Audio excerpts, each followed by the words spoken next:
రామ్ చరణ్ గారు పెద్ద సినిమాకి పబ్లిసిటీ చేస్తున్నారు. సినిమా తొందరలో ఒక 1 వీక్లో ఏమో రిలీజ్ అవుతుందేమో అనుకుంటా. దానికోసం అంతా ఇంటర్వ్యూస్ అన్నీ అయిపోయిన తర్వాత రాపిడ్ ఫైర్ అనే ఒక విషయానికి కూర్చొని అడిగితే అందరి గురించి అడుగుతారు. కోహ్లీ గురించి, సచిన్ గురించి అడిగితే బాగా చెప్పారు.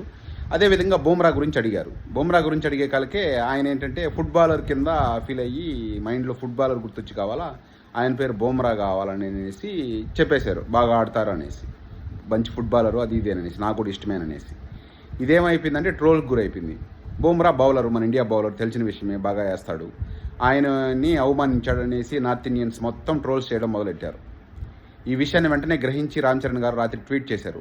నేను సాధారణంగా పేర్లు మర్చిపోతూ ఉంటాను, అందువల్ల నేను అలా అనుకున్నాను, దయచేసి నన్ను క్షమించండి అని చెప్పేసి.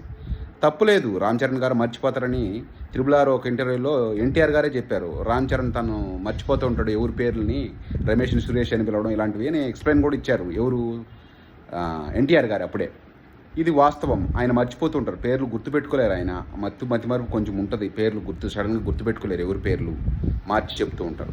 దానికి ట్రోల్ చేయాల్సిన అవసరం లేదు. నార్త్ ఇండియాలకి మన సౌత్ ఇండియన్స్ వచ్చి అక్కడెక్కడ దున్నేస్తున్నాం అనేసి భయం పట్టుకొని ఏది దొరుకుతుందా అని కాసి పెట్టుకొని దొరికే కాలకే ట్రోల్ చేయడం మొదలెట్టారు.